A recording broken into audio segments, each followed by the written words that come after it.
সুপ্রিয় শিক্ষার্থীবৃন্দ, কুমুদিনী কলেজ এর ভূগোল ও পরিবেশ বিভাগের পক্ষ থেকে তোমাদেরকে স্বাগত জানাচ্ছি। আজ আমি অনার্স তৃতীয় বর্ষের পরিবেশ ভূগোলের একটি বিষয়বস্তু নিয়ে আলোচনা করব। আমরা এই পৃথিবীতে যা বাস করি, আমাদের চারপাশে যা কিছু আছে, অর্থাৎ আমরা যে পারিপার্শ্বিক অবস্থার মধ্যে বসবাস করি, সব কিছু নিয়ে আমাদের পরিবেশ।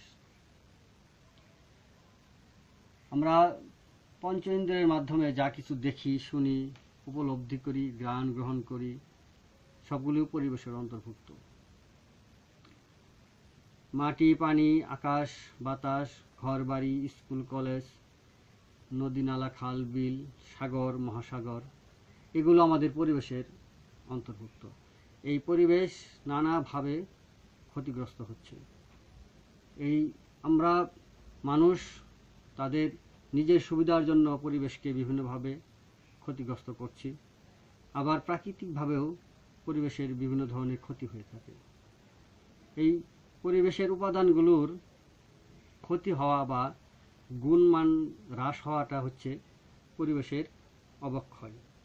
আমরা আজকে অনার্স থার্ড ইয়ারের পরিবেশ ভূগোলের পরিবেশের অবক্ষয় নিয়ে আলোচনা করব। আমাদের আলোচ্য বিষয় হচ্ছে পরিবেশের অবক্ষয়। এখন এই অবক্ষয়ের ইংরেজি শব্দ হচ্ছে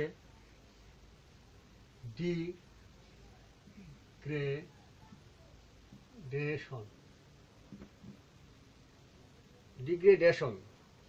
এর অর্থ হচ্ছে অবক্ষয়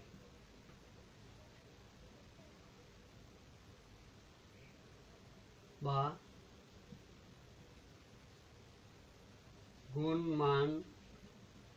গুণমানের হ্রাস বা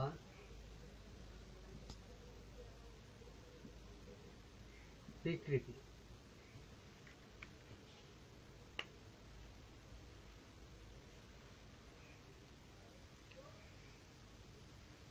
তাহলে আমরা এই যে অবক্ষয়ের কথা বলছিলাম, পরিবেশের অবক্ষয়, আমাদের এই পরিবেশের অবক্ষয় বা অবক্ষয়টি হচ্ছে একটি যৌথ, সার্বিক, নিরপেক্ষ প্রক্রিয়া।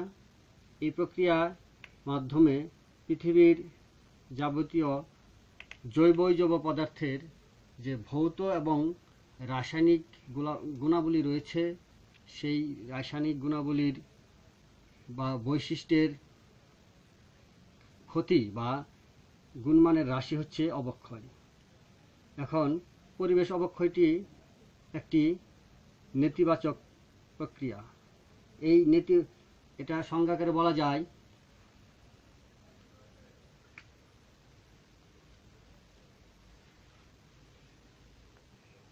এই পৃথিবীর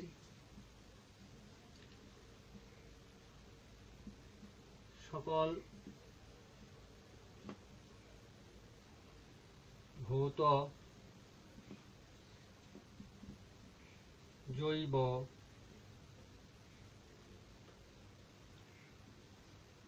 অজৈব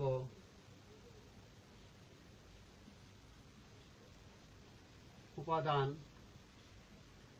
এই পৃথিবীর সকল ভৌত, জৈব, অজৈব উপাদান সুদীর্ঘ কাল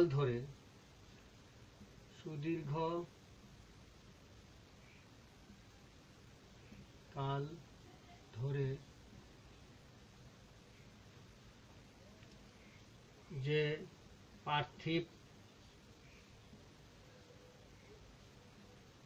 পারিপার্শ্বিক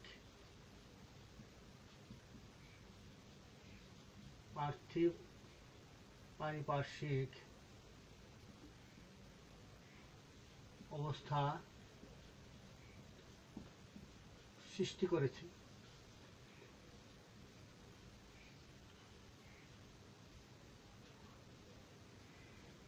সেই দীর্ঘ কর্মকাণ্ড লব্ধ ফলগুলির সেই দীর্ঘ কর্মকাণ্ড লব্ধ ফলগুলির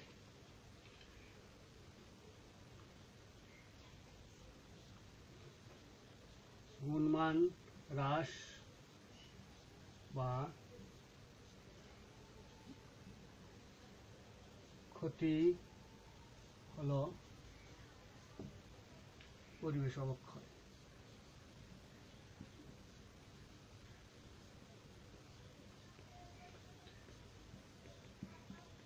তাহলে পরিবেশ অবক্ষয়কে আমরা এভাবে সংজ্ঞায়িত করতে পারি: এই পৃথিবীর সকল ভৌত, জৈব, অজৈব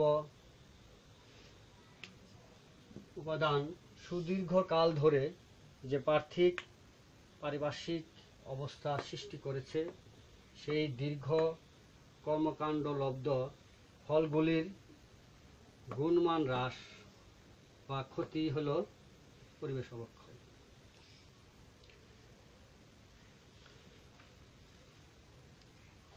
পরিবেশ অবক্ষয় একটি যেহেতু নেতিবাচক প্রক্রিয়া, বাস্তুতন্ত্রের যে ভারসাম্যহীনতা, এটাও পরিবেশের অবক্ষয়। মানুষ তার কর্মকাণ্ডের মাধ্যমে পরিবেশের যে ক্ষতি করে চলেছে, সেটা যদি পরিবেশের যে সমস্যাগুলো সৃষ্টি করছে সেটা যদি সমাধান না করা হয় বা পরিবেশ অবক্ষয়কে সমাধান না করা হয়, তাহলে এক সময় মানুষের এই পৃথিবীতে মানুষের অস্তিত্বই বিপন্ন হবে। আমরা এই পরিবেশ অবক্ষয়ের ধরন, প্রকৃতি বা শ্রেণীবিভাগ নিয়ে আলোচনা করব। পরিবেশের অবক্ষয়কে আমরা 4 ভাগে ভাগ করতে পারি, যথা অশ্বমণ্ডলীয় অবক্ষয় বা শিলামণ্ডলীয় অবক্ষয়, বায়ুমণ্ডলীয় অবক্ষয়, বায়ুমণ্ডলীয় অবক্ষয় এবং জীবমণ্ডলীয় অবক্ষয়।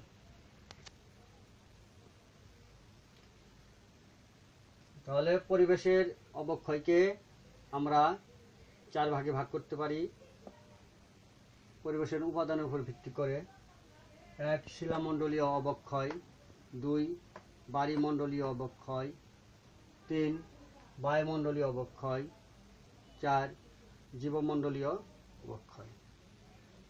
এখন আমরা এই শিলামণ্ডলীয় অবক্ষয় সম্পর্কে আলোচনা করব।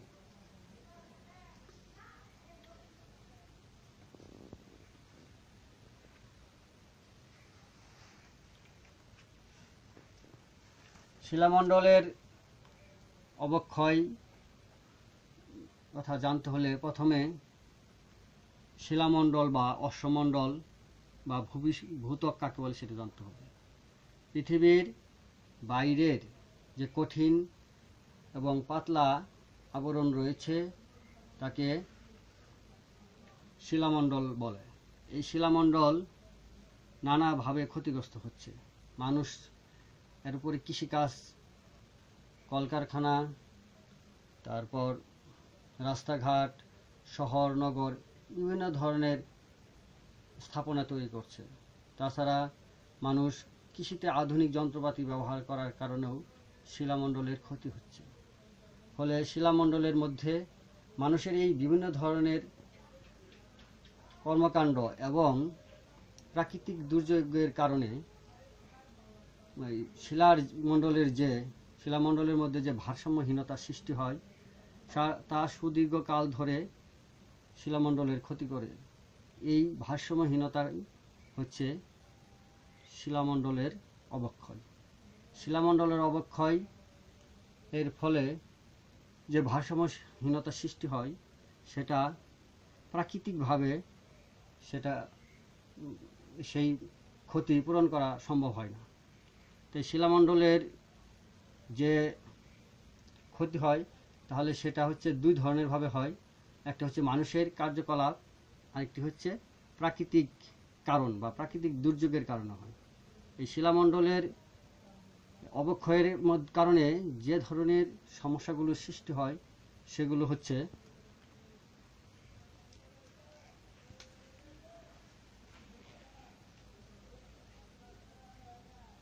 মাটি দূষণ,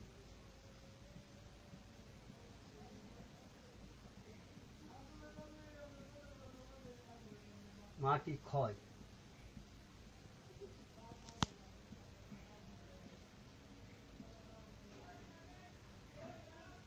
ভূমিধস,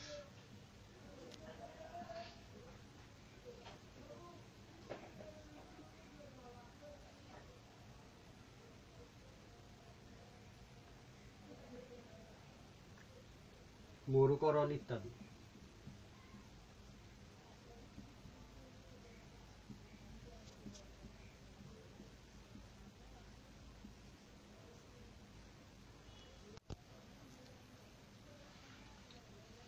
আমরা এখন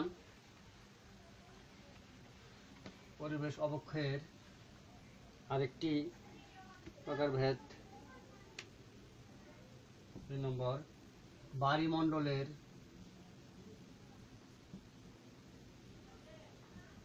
বা বায়ুমণ্ডলীয় অবক্ষয় নিয়ে আলোচনা করব।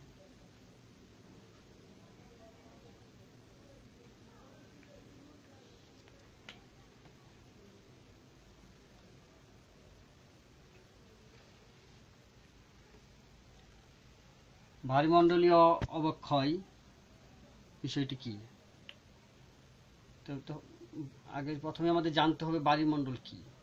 বায়ুমণ্ডল হচ্ছে এই ভূপৃষ্ঠের নিচু অংশগুলোতে যে বিশাল পানি সঞ্চিত রয়েছে তাকে বলা হয় বায়ুমণ্ডল।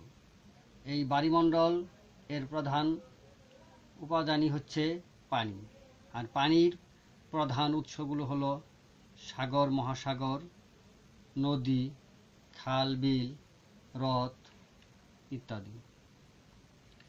এই বায়ুমণ্ডল নানাভাবে ক্ষতিগ্রস্ত হচ্ছে। মানুষ তাদের বিবর্জিত কর্মকাণ্ডের মাধ্যমে বায়ুমণ্ডলের ক্ষতি করছে, এবং কিন্তু এই বায়ুমণ্ডলটি জীবনের জন্য একটি গুরুত্বপূর্ণ উপাদান। এই জীবনের জন্য যে গুরুত্বপূর্ণ উপাদান, তাই পানির অপর নাম হচ্ছে জীবন। এখন বায়ুমণ্ডলের যে ক্ষয়ক্ষতি মানুষের কর্মকাণ্ডের মাধ্যমে এবং প্রাকৃতিক বিপর্যয়ের কারণে বায়ুমণ্ডলের যে ক্ষতি হয় তাকে বলা হয় বায়ুমণ্ডলীয় অবক্ষয়। এই বায়ুমণ্ডলীয় অবক্ষয়ের মাধ্যমে যে ধরনের সমস্যা বা উদ্ভূত পরিস্থিতির সৃষ্টি হয় সেগুলো হচ্ছে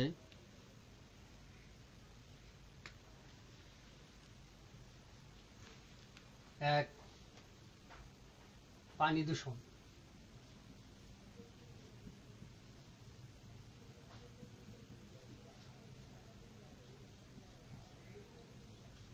2, বাস্তুতন্ত্রের ভারসাম্যহীনতা, 3, পানিচক্রে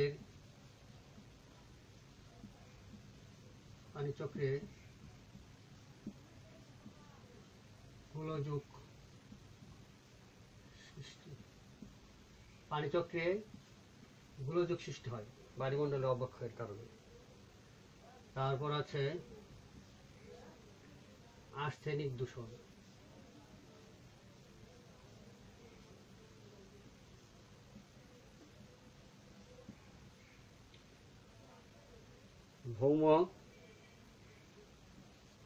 ভৌম পানির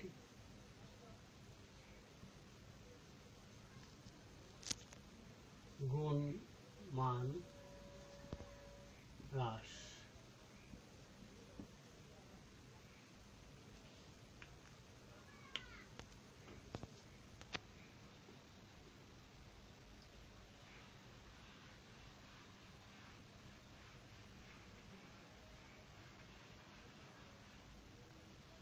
এখন আমরা বায়ুমণ্ডলের অবক্ষয় নিয়ে আলোচনা করব। বায়ুমণ্ডলের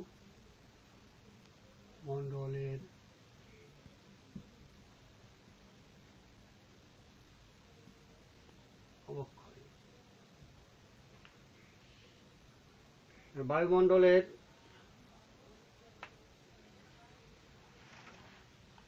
বায়ুমণ্ডলের অবক্ষয় বিষয়টি জানার আগে প্রথম জানতে হবে বায়ুমণ্ডল কি। এই পৃথিবীকে বেষ্টন করে বা পৃথিবীর চারিদিকে যে বায়ুর বিশাল আবরণ রয়েছে তাকে বলা হয় বায়ুমণ্ডল। এই বায়ুমণ্ডলের গভীরতা ভূপৃষ্ঠ থেকে উপরের দিকে প্রায় 10,000 কিলোমিটার। আবার এই বায়ুমণ্ডলের মধ্যে বিভিন্ন ধরনের উপাদান রয়েছে, যেমন গ্যাসীয় উপাদান, ধূলিকণা, জলীয় বাষ্প ইত্যাদি। এই বায়ুমণ্ডলের যে বিভিন্ন স্তর রয়েছে, এই স্তরগুলোতে কোন স্তরে কোন গ্যাসীয় উপাদান কতটুকু থাকা দরকার ঠিক ততটুকুই রয়েছে। আর বায়ুমণ্ডলের বায়ুর উপাদানগুলোর মধ্যে রয়েছে নাইট্রোজেন। প্রধান উপাদানগুলো হচ্ছে নাইট্রোজেন, অক্সিজেন, কার্বন ডাইঅক্সাইড,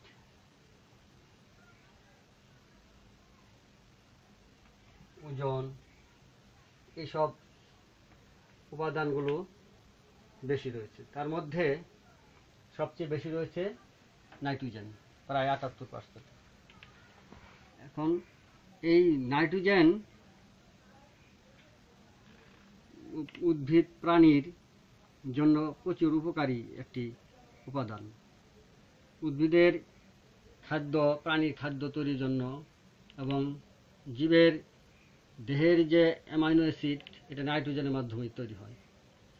আবার অক্সিজেন শিলার আবহ বিকারের জন্য কাজ করে।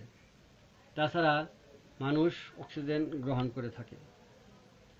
তারপরে রয়েছে কার্বন ডাইঅক্সাইড। কার্বন ডাইঅক্সাইড বায়ুমণ্ডলে খুব কম পরিমাণে থাকলেও এটি জলীয় বাষ্পের, এটি জলবায়ুকে নিয়ন্ত্রণ করে।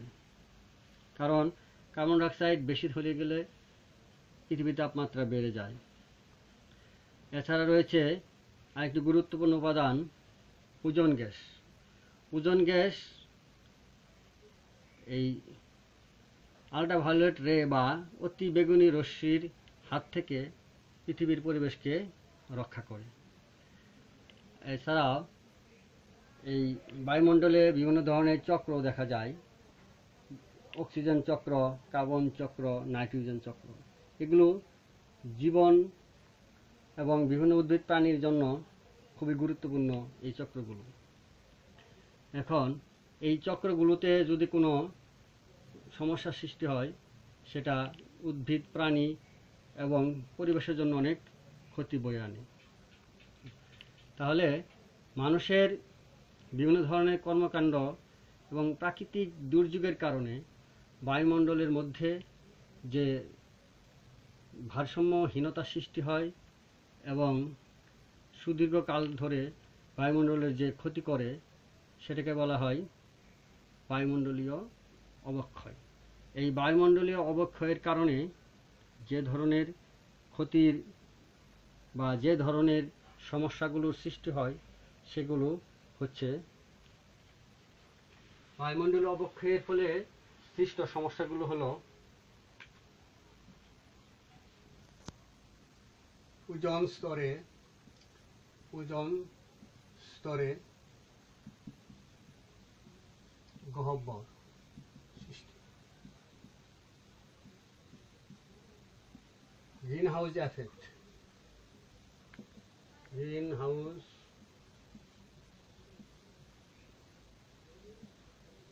এফেক্ট ও পৃথিবীর উষ্ণতা বৃদ্ধি।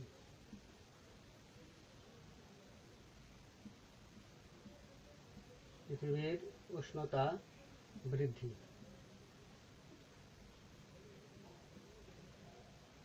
বায়ু দূষণ,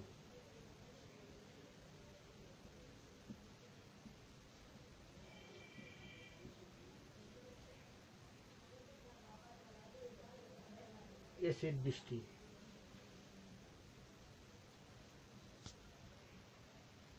তাহলে এই বায়ুমণ্ডলের অবক্ষয়ের ফলে যে সমস্যাগুলো সৃষ্টি হয়, বায়ুমণ্ডলের অবক্ষয়ের কারণে সৃষ্ট সমস্যা বা উদ্ভূত পরিস্থিতিগুলি হচ্ছে ওজোন স্তরে গহ্বর সৃষ্টি, গ্রিন হাউস এফেক্ট ও পৃথিবীর উষ্ণতা বৃদ্ধি, বায়ু দূষণ, এসিড বৃষ্টি ইত্যাদি।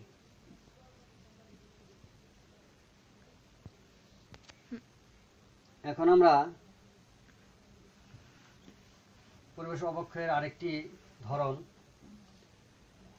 জীবমণ্ডলের অবক্ষয় নিয়ে আলোচনা করব। জীবমণ্ডলের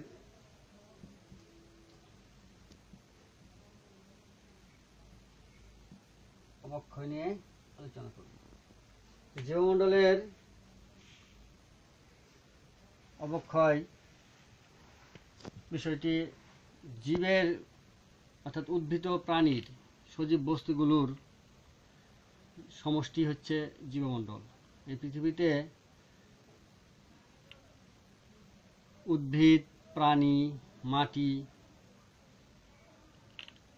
পানি এবং বাতাস ইত্যাদি সমন্বয়ে যে পরিবেশ গড়ে উঠেছে তাকে বলা হয় জীবমণ্ডল। এই জীবমণ্ডল নানাভাবে ক্ষতিগ্রস্ত হয়। মাটি, পানি, বাতাস এগুলো যদি ক্ষতিগ্রস্ত হয়, এগুলোর মধ্যে যে দূষণ সৃষ্টি হয়, এই দূষণগুলো বায়ুমণ্ডলকে, জীবমণ্ডলকে ক্ষতিগ্রস্ত করে। মানুষের কর্মকাণ্ডের ফলে এবং প্রাকৃতিক দুর্যোগের কারণে যে ভারসাম্যহীনতা সৃষ্টি হয়, যা সুদীর্ঘকাল ধরে জীবমণ্ডলকে ক্ষতিগ্রস্ত করে, এই ভারসাম্যহীনতাই বা এই জীবমণ্ডলের ক্ষতি হচ্ছে জীবমণ্ডলের অবক্ষয়। জীবমণ্ডলের অবক্ষয়ের কারণে যে ধরনের এই সমস্যা বা উদ্ভূত পরিস্থিতি সৃষ্টি হয় সেগুলো হচ্ছে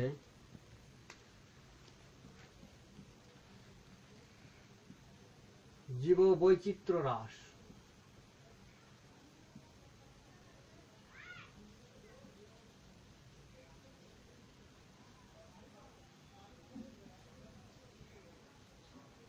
তাহলে জীবমণ্ডলের অবক্ষয়ের মধ্যে সৃষ্ট সমস্যা হচ্ছে জীববৈচিত্র্য হ্রাস, মরুকরণ,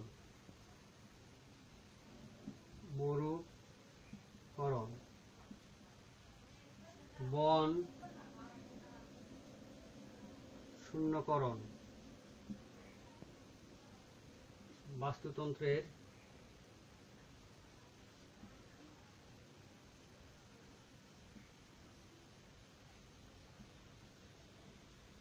ভারসাম্যহীনতা।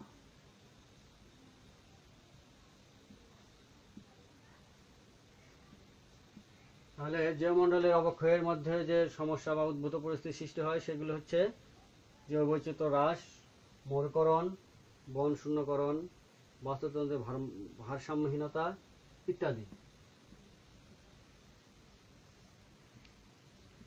এই জীবমণ্ডল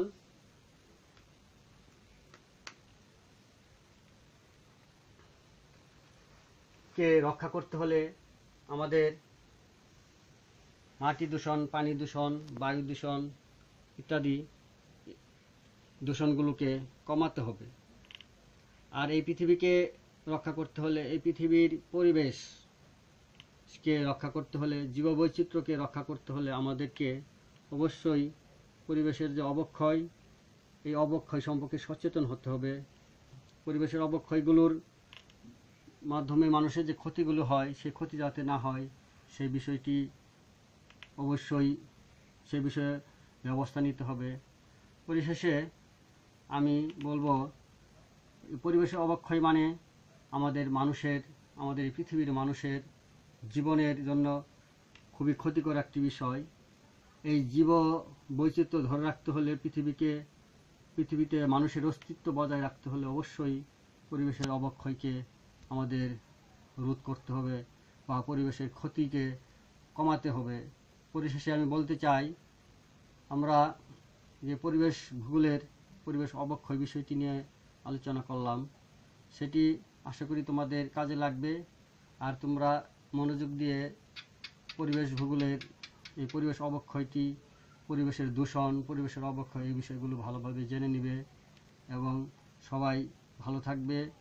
এই করোনাকালে তোমরা সবাই ঘরে থাকবে, মাস্ক ব্যবহার করবে, সেটাই আশা করি এবং সবাইকে শুভেচ্ছা জানিয়ে আমার ক্লাস এখানে শেষ করছি। আল্লাহ হাফেজ।